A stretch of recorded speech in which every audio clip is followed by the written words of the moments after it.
बिस्मिल्लाहिर्रहमानिर्रहीम। The Urdu astrology podcast में मुफ्ती मोहम्मद इमरान हैदर रिजवी आपकी खिदमत में हाजिर हूँ। आज के इस वीडियो में मैं आपको बताने जा रहा हूँ नॉर्थ नोड और साउथ नोड के बारे में, जिन्हें हिंदी में राहु और केतु कहा जाता है, उर्दू में, अरबी में, फ़ारसी में रास और ज़म कहा जाता है, और मॉडर्न एस्ट्रोलॉजी में इन्हें नोड्स कहा जाता है, जबकि केतु को ब्लैक मून भी कहा जाता है। वैदिक और ज्योतिष सिस्टम में इन्हें कुछ अच्छा तस्वुर नहीं किया जाता, इन्हें बुरा माना जाता है, नहस माना जाता है।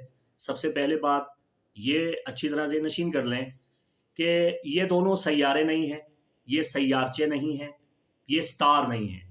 ये सूरज और चांद की रोशनी और साया है, जो उनके कोनों से साया और रोशनी बरामद होता है। तो रोशनी का नाम नॉर्थ नोड है और अंधेरे का नाम साउथ नोड है, और ये दोनों हमेशा जायचे में एक दूसरे के मध्य मुकाबिल 180 डिग्री पे रहते हैं।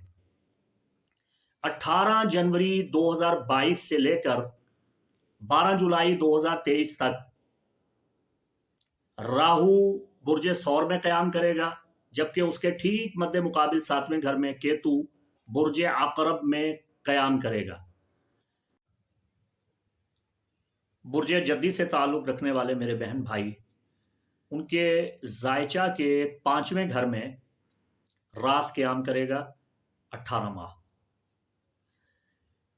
रास अगर आपके पैदाइशी जायचा में अच्छा है तो ये साल आपके लिए दो बड़ी अहम खुशगवार खुशियाँ लेके आया है, पुरमुसर्रत इत्तलाआत लेके आया है। पहली खुशखबरी औलाद की है।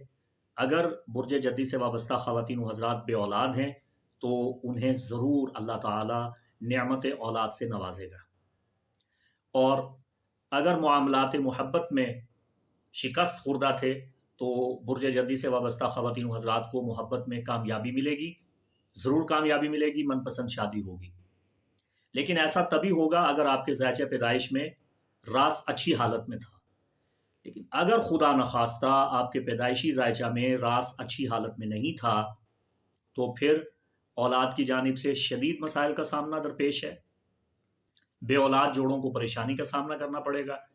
और अगर इन अयाम में यानी 18 जनवरी से लेके जुलाई 2023 तक, इस तकरीबन राउंड अबाउट 18 माह के अरसा में अगर घर में खुशखबरी आती है तो जच्चा बच्चा की जान को शदीद ख़तरात लाहक हो सकते हैं। आपको एहतियात करना होगी, आपको कुरानी आयात से, अस्माए इलाहिया से, तावीज़ात हिफाजत हमल से मदद लेना होगी, और अदिया मासूरा से, हिफ्ज़ बलियात व आफ़ात से आपको मदद लेना होगी और सदक़ात करना होंगे।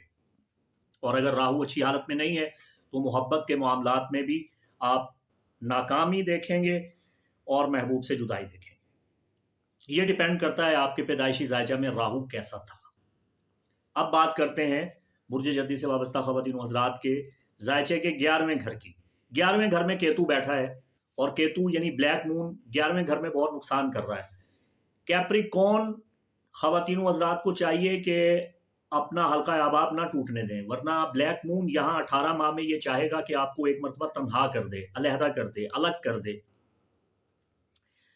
बहुत बड़ी तादाद में आपके दोस्त आपसे दूर हो सकते हैं, इसलिए आपने कोई भी ऐसा जज्बाती और गैर दानिशमंदाना फ़ैसला नहीं करना, वरना आप तन्हा हो जाएंगे, आप सोसाइटी में बदनाम हो सकते हैं, आपकी इज़्ज़त की धज्जियाँ उड़ सकती हैं, आपका सख्त नुकसान हो सकता है, वक़ार जा सकता है, और जो खोया हुआ वक़ार खो जाए वो दोबारा वापस नहीं आता।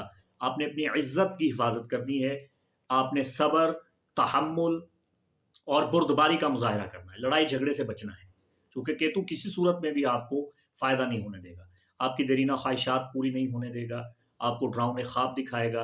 ये तासीर उसे अल्लाह ने दी है। तो अगर आप इस किस्म के मसाइल का शिकार हैं तो आप किसी साहिब इल्म से रुजू कीजिए। आप चाहें तो मुझे भी मेल कर सकते हैं, मैं इंशाअल्लाह आपकी रहनुमाई कर दूँगा।